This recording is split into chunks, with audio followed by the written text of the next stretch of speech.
peleas y toda la adrenalina de la UFC en vivo. Contrata tu plan HD con tu tarjeta de crédito y recibe 2 meses de descuento, más 0 costo de instalación y 12 meses de descuento en tu HBO Pack o Fox Premium. Suma más pantallas con DirecTV Go sin costo adicional. ¡Feliz entretenimiento, DirecTV! Aplican condiciones. Más información de la promoción en la sección condiciones y tarifas en www.directv.com.es. El mundo te exige una transformación. Reinvéntate. No te canses de luchar por lo que quieres. Innova. Pat Primo se reinventa junto a ti. Pat Primo. Vistiendo a hombres y mujeres con el estilo clásico de siempre. Quito, CCI, Condado Shopping. Próximamente gran apertura de nuestras nuevas tiendas en Mall del Río Cuenca y Mall del Sol Guayaquil. Fin de espacio promocional y publicitario. Con toda la fidelidad. Con toda la fidelidad. Un manejo informativo solvente. Democracia.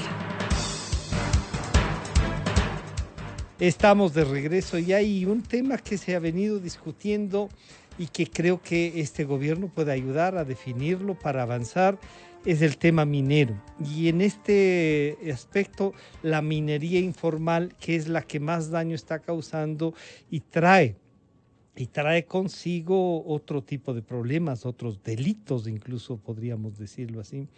Quiero saludar al ingeniero Fernando Benalcázar, ex viceministro de Minas, y al señor doctor Andrés Icaza, síndico de la Cámara de la Minería. A los dos, muchas gracias por acompañarnos. Bueno, ¿qué pasos hay que dar, Fernando, para avanzar en una legalización y que la propuesta minera, y que incluso los candidatos a la presidencia puedan tomarla en consideración, sea más viable, tomando en consideración la legislación existente y no dejar que se riegue lo ilegal, podríamos decir? Fernando, bienvenido, buenos días. Buenos días, Francisco, gracias por la invitación. A ver, yo creo que es importantísimo posicionar dos cosas para hablar de la ilegalidad. Primero, no se la puede formalizar, de hecho está fuera de la ley, es ilegal y definitivamente bajo el marco legal existente esa posibilidad no existe. Yeah. Es un delito y punto, es tipificado en 2 artículos específicos del Código Orgánico Integral Penal. Segundo, hablando a futuro más que a presente, es el momento que cualquier nuevo gobierno que llegue restablezca la estructura de un Ministerio de Minería en el Ecuador. Las decisiones tomadas hace 4 años tal vez fueron oportunas en su momento, pero a lo largo de estos 4 años la minería ha crecido, se ha posicionado al tal punto que es parte de los ejes fundamentales de la economía nacional. La inversión extranjera directa que ha llegado al país principalmente, proporcionalmente, se ha focalizado en minería, lo cual le hace muy, pero muy interesante. Al contar con un ministerio que brinde la atención específica para un sector estratégico clave, va a permitir asignar recursos, fondos, dinero, acceso al Ejecutivo, para que las actividades de control sean realizadas como deben ser realizadas, con recurso, con eficiencia, con eficacia. Fernando, personal técnico, de la experiencia esta del Ministerio de Minería, que ahora usted dice vale la pena recuperarlo, uno ve y dice, oigan, los 2 ministros de Minería que tuvimos no son pues el mejor ejemplo de lo que podrían volver a hacer. Claro, la institucionalidad entonces es lo que hay que recuperarlo para poder entonces trabajarlo, si bien no legalizando el delito como claramente ya lo expresa Fernando, sino que viabilizando lo que está tratado de acuerdo a la ley. Correcto, me gusta la conclusión a la que usted llega. No voy a hablar del pasado, ni soy yo nadie para criticar a las personas que han hecho sus actos propios y sabrán rendir sus cuentas ante terceros. Pero sí es importante, esa institucionalidad que daría acceso al Ejecutivo va a permitir que los problemas de fondo del sector minero tengan ese acceso a las más altas esferas de la decisión. Y no es una crítica al gobierno actual. Creo yo que como estaban las cosas, han progresado a un punto en el cual hemos consolidado y creemos que podemos llegar mucho más lejos si tuviéramos ese acceso a esa información, a esa forma de tomar decisiones más ejecutivas. Y definitivamente el sector minero ha crecido tanto en los últimos 4 años que no creo que se pueda dejar de lado la importancia económica y el impacto que va teniendo en el Producto Interno Bruto de este país. Claro, saludar nuevamente al doctor Andrés Icaza, el síndico de la Cámara de la Minería. Andrés, bienvenido, buenos días.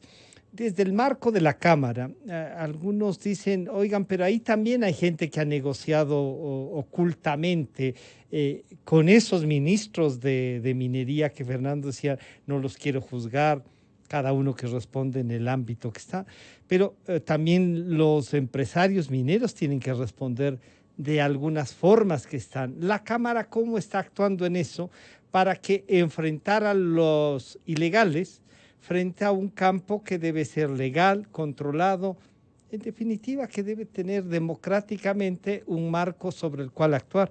Bienvenido, Andrés, buenos días. Buenos días, Francisco. Gracias por la invitación. Un atento saludo a usted, a mi destacado contertulio, el ex viceministro, el ingeniero Benalcázar, y sobre todo un buen día y un excelente inicio de fin de semana a toda la gente que sigue a Radio Democracia, sea por la frecuencia de radio, sea por las transmisiones de Democracia TV. Pues el tema de minería ilegal es un tema que requiere mucha reflexión, es un tema que el debate es grande. Siempre se puede hacer algo más, Francisco. Siempre se ha planteado la solución que usted mencionaba en la pregunta, Fernando Benalcázar, de ver qué puedes hacer para legalizar a un grupo que viene cometiendo ilegalidades, pero que siente que legítimamente ejerce esa actividad. Por otro lado, también puedes decir qué puedo hacer para endurecer los controles, para agilitar procesos, para buscar que la cosa sea más efectiva a nivel de regulación y control. Las compañías pueden hacer cosas hasta un punto, pero hay que entender que el negocio de la compañía minera es ser minero, no es ser controlador, no es ser vigilante, no es patrullar su concesión.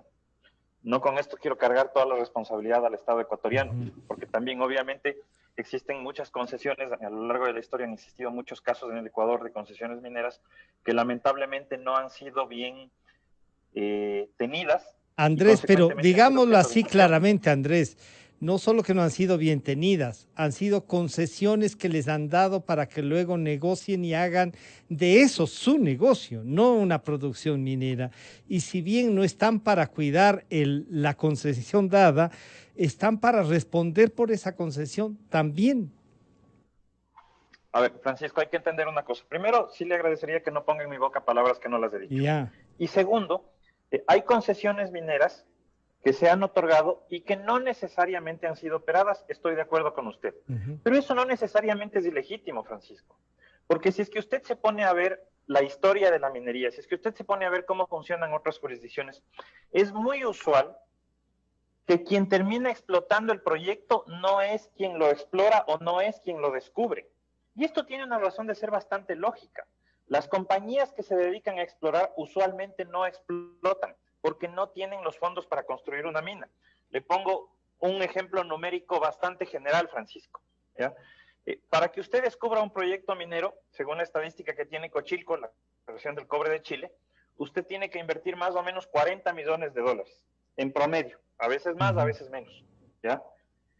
Para construir una mina buena, racional, o sea, con buenos estándares, con un buen nivel de responsabilidad ambiental, social, para que la mina funcione bien, no importa la capacidad, nunca le va a costar menos de $120 millones, ¿ya?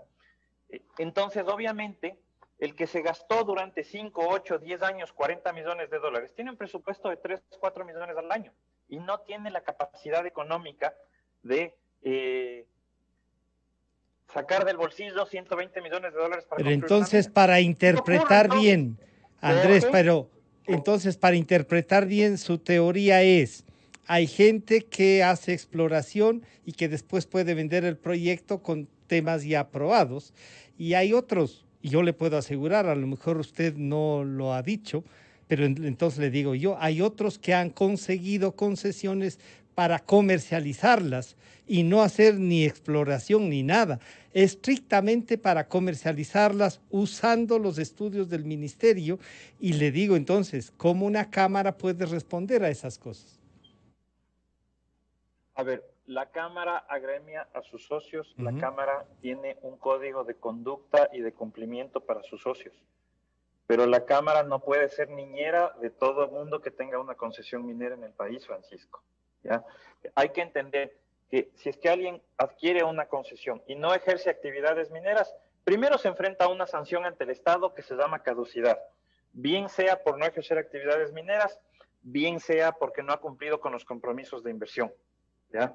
Número uno. Número dos, el hecho de que no se ejerza actividades mineras o de que no saque los permisos, lo único que hace es que usted tenga un papelito ahí en algún lugar de su casa que diga yo tengo una concesión minera.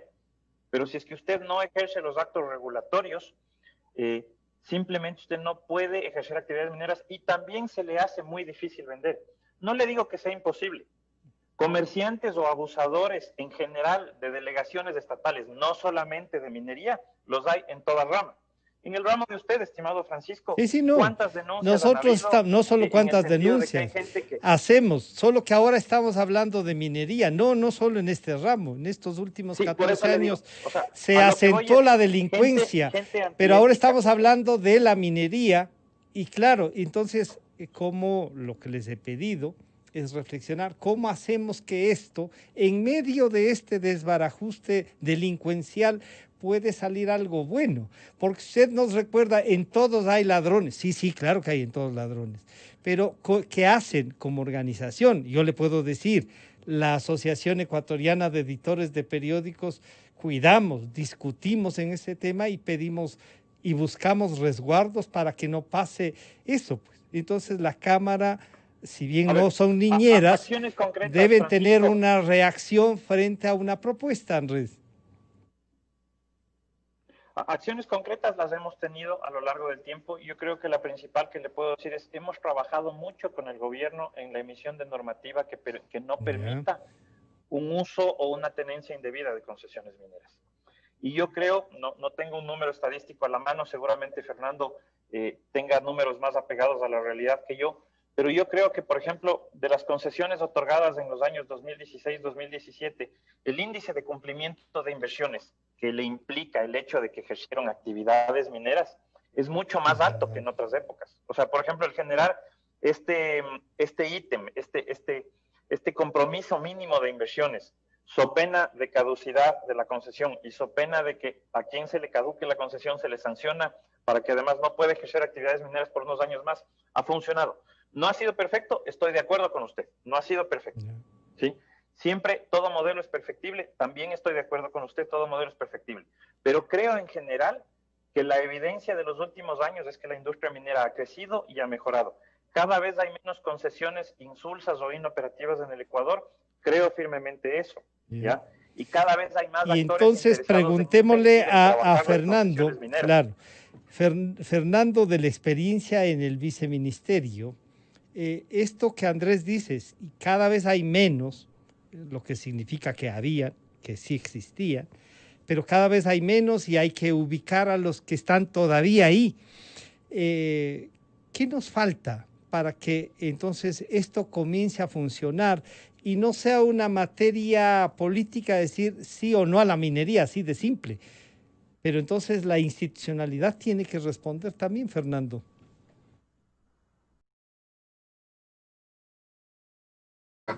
En gran parte tiene la razón. Recuerdo yo como anécdota que cuando llegaba al ministerio en septiembre de 2018, el ministro Carlos Pérez me hacía algunos comentarios de lo difícil que era el sector. Y uno de los puntos que discutíamos era el tema de la especulación. En efecto, ha habido muchísima especulación, no se puede negar. Una sola empresa, una sola entidad jurídica manejando 147 concesiones y usando los números básicos que Andrés comentaba, si ponemos en proyección 147 concesiones bajo dos empresas de la misma estructura, ¿cuántos millones de dólares se necesitaban para mantener? Al comienzo lo hacían, después tuvieron problemas, fueron comercializando y finalmente un gran grupo los compró, todas ellas. Es un ejemplo claro cómo funciona. Yo no lo llamaría especulación, las oportunidades de negocio a través del desarrollo de actividades que generalmente hacen las pequeñas o la junior, hasta que alguien encuentra interés por las mismas. Todo gira alrededor de la institucionalidad en cuanto a recursos. Todo lo que comentó Andrés es válido. existen mecanismos legales establecidos y quien es el ejecutor de todo esto es la Agencia de Regulación y Control, hoy llamada Agencia de Regulación y Control de Energía y Recursos Naturales No Renovables. En mi época llamábase hasta julio 1 ARCOM, hoy día no existe más. Todos los informes, todos los datos, todos los seguimientos, toda la parte operativa depende de funcionarios de esa entidad. El día de hoy, diciembre 11 del 2020, tienen una deficiencia de personal, tienen una falta de recursos diaria, porque se hizo la fusión el 1 de julio, conscientes que había recursos que había que designarse y asignarse tanto en personal cuanto en recursos de logística y financieros. Y ese proceso ha tomado, en esta situación de crisis económica que el país vive, muchísimo más tiempo del esperado.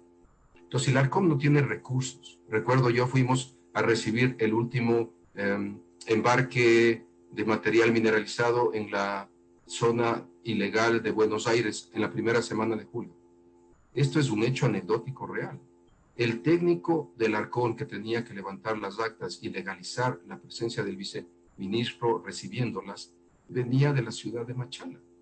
Eso te da una pauta de cuántos recursos limitados tienen. Volvemos a lo mismo. El señor se manejó 16, 18 horas para cumplir un trabajo en Imbabura. Y eso pone de nuevo en perspectiva y ratifica mi palabra y mi ponencia inicial. Necesitamos contar con una entidad fuerte, sólida, para que todo esto. ¿No será mejor consolidar la agencia? Institucionalidad se solvente. Fernando, ¿no será mejor consolidar la agencia? Recordemos que la agencia fue funcionada.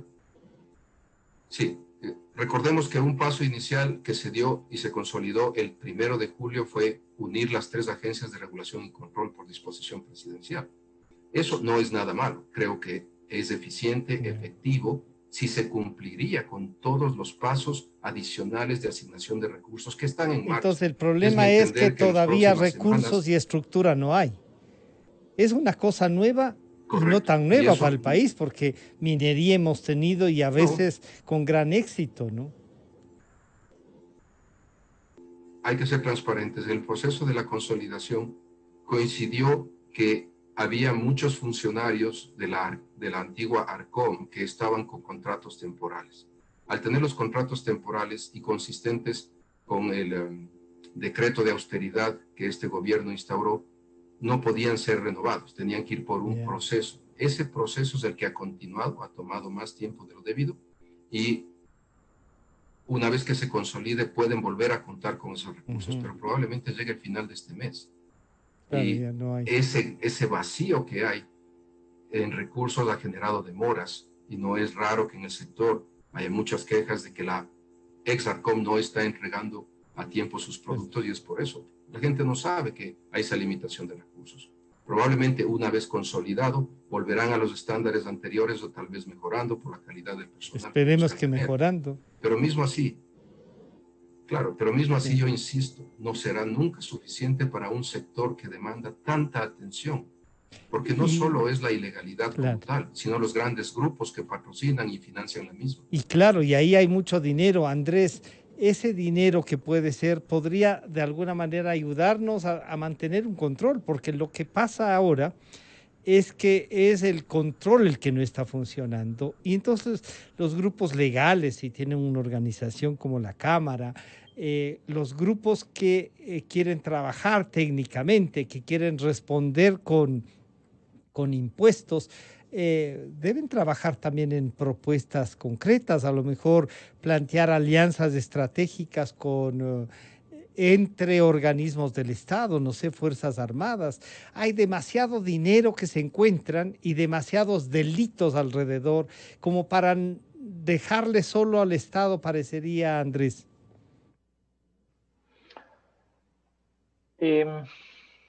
Retomo un poco la intervención de Fernando Benalcázar. No olvidemos que la Agencia de Regulación y Control Minero se fusionó con la Agencia de Regulación de los Hidrocarburos y con la de Electricidad. Y lo que les pasó a ellos es que con menos gente empezaron a hacer más. No con esto quiero decir que no están haciendo su trabajo de control. Lo que quiero decir es que ahora tienen 3 tareas para el mismo día, cuando antes tenían una. La Agencia de Regulación y Control creo que hace lo que puede.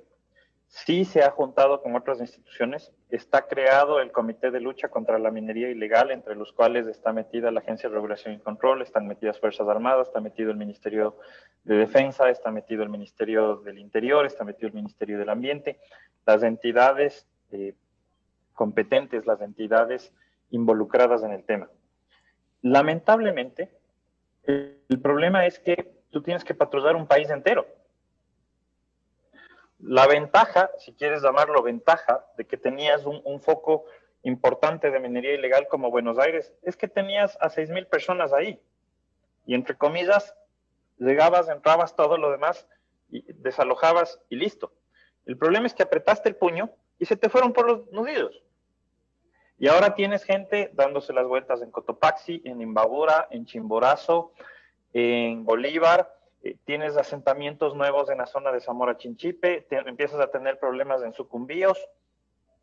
Entonces es ahí donde sí, definitivamente, la falta de personal es un problema material. El gobierno nacional, como usted conoce, ustedes mismos le han dado mucha cobertura a Francisco al tema, decidió fusionar muchas instituciones públicas y decidió reducir mucho el nivel de burocracia en función de la crisis que hemos vivido este año, la caída del precio del petróleo, luego la pandemia, la ruptura de los oleoductos que tuvimos en el primer trimestre del año. Y pues obviamente lo único que pasó, como le digo, es que hay instituciones en las cuales simplemente no hay gente para ejercer todos los controles que se deberían. ¿Se pueden seguir formulando alternativas? Sí, se pueden seguir formulando alternativas. Se pueden proponer cambios normativos. El sector minero privado le ha propuesto muchas cosas a lo largo de los años al gobierno nacional. A veces pues hemos tenido eco, otras veces no hemos sido tan exitosos. Es normal en una dinámica entre público y privado eso. Pero definitivamente el tema tiene que ver con capital humano para el ejercicio del control, ¿ya? Porque además hay que entender que minería es una industria eminentemente rural. O sea, usted no va a encontrar minería ilegal, no sé, Francisco, en la salida de Quito, en Aloaj. Eso no pasa, ¿ya? Usted va a encontrar minería ilegal en Chinapinza, donde tiene que irse en avión hasta Loja, tiene que pasarse en carro hasta Zamora, en Zamora tiene que coger un segundo carro hasta el sitio más cercano y de ahí tiene que cruzar en Gabarra y luego tiene que caminarse 2 horas para llegar al sitio de minería ilegal. Entonces, definitivamente, si es que usted manda a una persona a hacer ese operativo, esa persona se le va a perder 2 días. Por eso, por eso le decía, hay una institución como las Fuerzas Armadas que están en todo el país, que podrían asumir un rol más protagónico en eso, y no solo cuando se requiere para ir a desalojar, sino para controlar que no se asienten, porque el mayor problema es que ya se asientan, Andrés. A ver, Fuerzas Armadas tiene ahorita un rol de auxilio a la Agencia de Regulación y Control. Quizás sería objeto de un debate interesante su pregunta y se la agradezco. Quisiera Fuerzas Armadas hacerse cargo de regulación y control y no solamente de patrullaje. A mí me parece que inicialmente esto es una tarea que desdeciría un poco las actividades propias de Fuerzas Armadas, ¿ya? Porque Fuerzas Armadas tiene una labor elemental de seguridad, pero seguridad no significa regulación y control.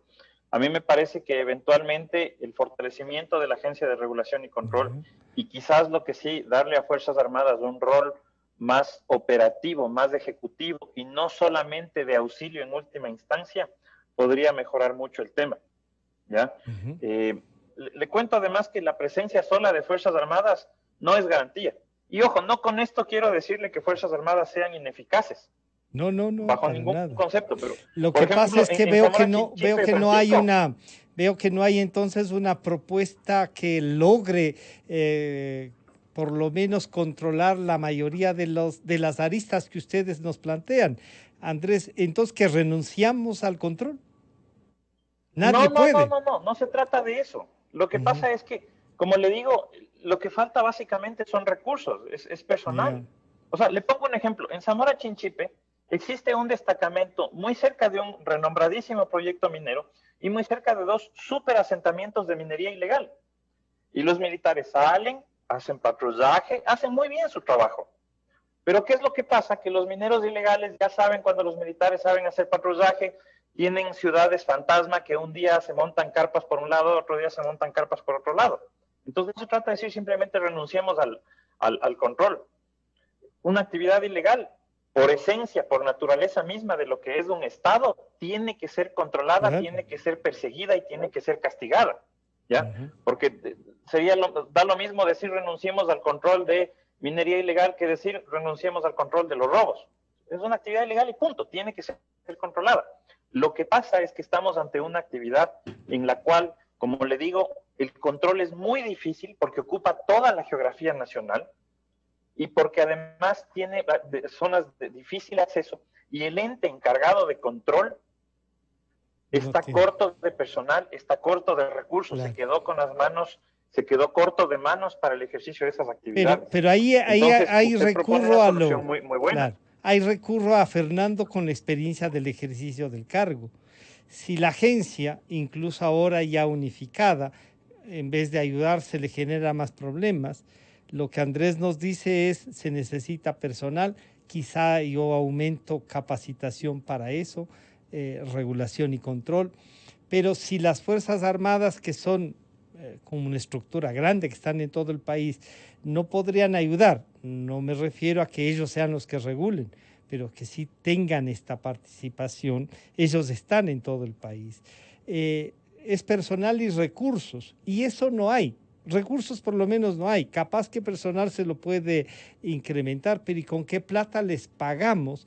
¿Y qué nivel de capacitación deben tener? ¿Qué tenían ustedes en el ministerio pensado, Fernando?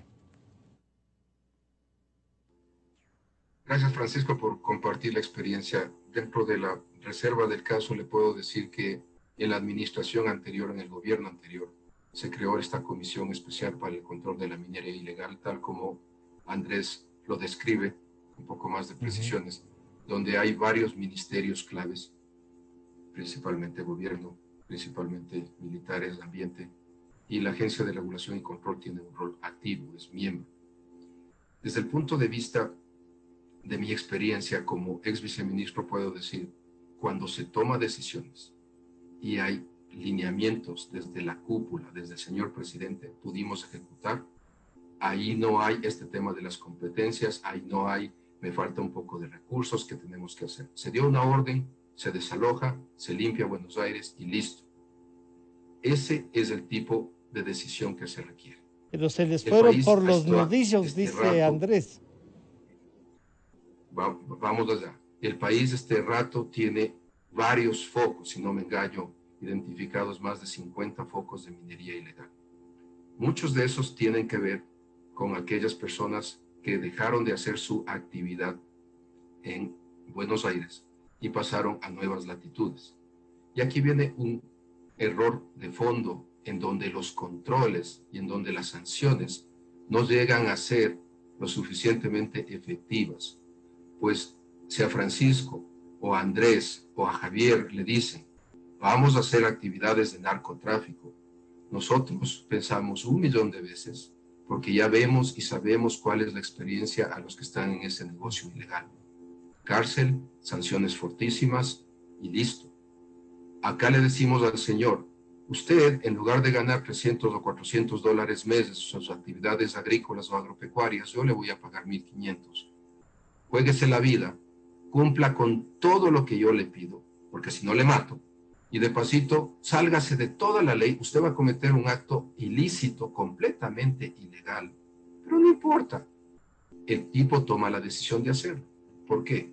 Porque en la minería ilegal no se ve ese nivel de sanciones de otras áreas delictivas.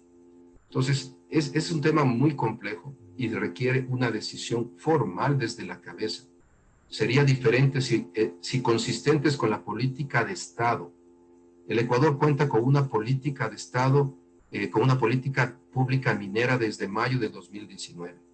Uno de los ejes esenciales es el combate y control de la minería ilegal.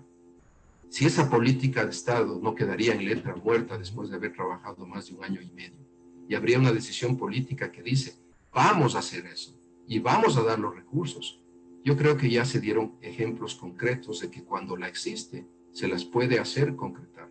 Es decir, volvemos a lo mismo. Necesitamos ese poder como Estado, representado a través de su máxima autoridad, que aplique una política definida con respecto a la minería ilegal. No podemos darnos el lujo de coexistir y vivir como en Madre de Dios en Perú o en los garimpeiros de Brasil, que son décadas que los gobiernos ven todo lo que pasa y todo lo que se da con la minería ilegal y lo permiten.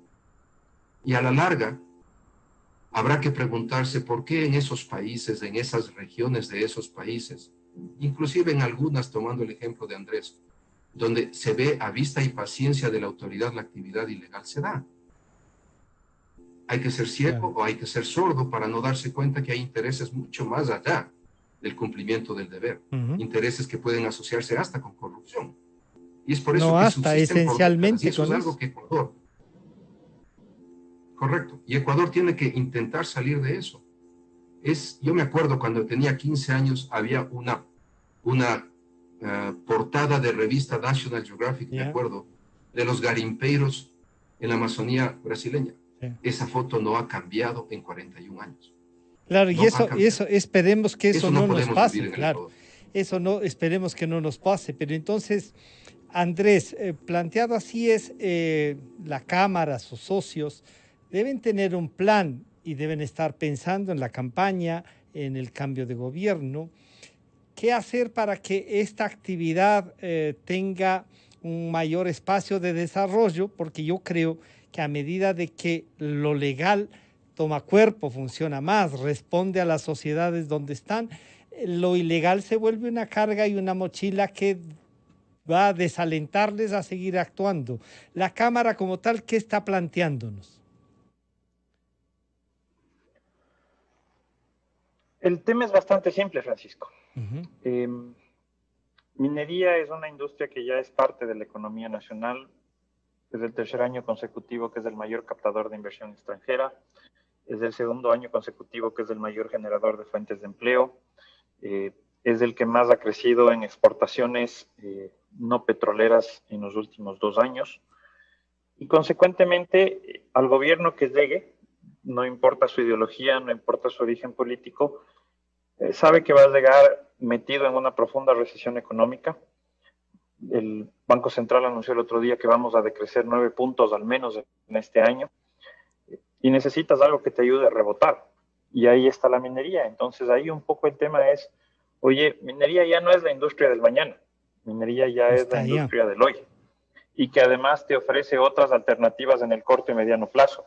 Fíjese usted, Francisco, que en esta semana nuestro socio, Aurelian Ecuador, que es el concesionario del proyecto Fruta del Norte, Lundin Gold, anunció que van a incrementar su producción y la capacidad de mina y de planta el próximo año para producir 4.400 toneladas. Aproximadamente van a subir un 20% su capacidad productiva diaria, lo cual implicaría que van a subir sus exportaciones en un 20%. Para los siguientes 4 años existen los proyectos que el gobierno nacional denominaba de segunda generación y que deberían convertirse en minas en producción. Loma Larga en Cuenca, La Plata en Azuay, El Domo en Bolívar, Cascabel debería estar quizás en factibilidad o en construcción. Y además de eso viene una cantidad de millones de dólares de inversión en exploración, de las concesiones que están caminando en exploración, que están perforándose y que pueden convertirse el día de mañana en proyectos. Entonces, el mensaje a cualquier candidato presidencial, a cualquier lista, a cualquier partido político es, tú tienes un actor importante de la economía nacional, tú tienes un actor que te está empezando a cambiar ciertas realidades en la ruralidad ecuatoriana. Yo me atrevo quizás a mencionar, Francisco, el ejemplo más importante, el del empleo formal.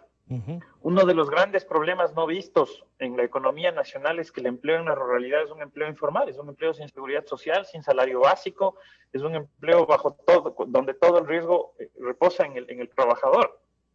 Le cuento como anécdota un proyecto minero de un socio nuestro en una provincia de la Sierra Centro. Cuando esta compañía llegó, además de los funcionarios públicos de la parroquia, me refiero junta parroquial, la jefatura política, solo habían 4 afiliados al IES, Francisco, en una población económicamente activa de más o menos 1.500 personas. 4. Todos los demás ganaban un jornal, no tenían afiliación al IES. Como era actividad agrícola, había un montón de accidentes por manipulación de maquinaria agrícola, había un montón de gente con deflagraciones, con problemas en ese sentido. Y llegó la empresa minera y le brindó a esa gente una alternativa.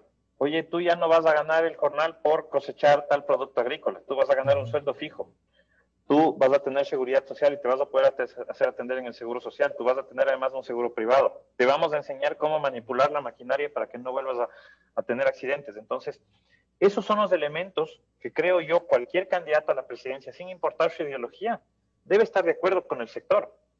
Yeah. Generación de fuentes de empleo formales. Pero ahí están, cosas, lamentablemente se me fue el tiempo, pero ahí están unos temas que frente a ese ejemplo que usted nos pone, que le pasa al más del 60% de los ecuatorianos que no tienen trabajo, que no tienen seguridad social.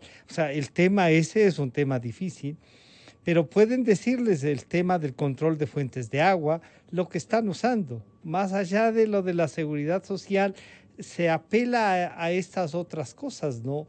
Y entonces, Andrés, a eso hay que tener una respuesta también. Y la hay. Y cuando quiera, en otro momento que tengamos un poco más de tiempo, la debatimos encantados de la vida. Y creo que vale la pena porque ese es un tema que se va a discutir. A Fernando le consta que hay veces que se pone el tema entre la vida y la minería, entre el agua y la minería, entre cómo no dejar lo agrícola por pasar a tener un salario y un seguro de salud, como dice Andrés, pero que no priorizan otras cosas, y eso está en debate.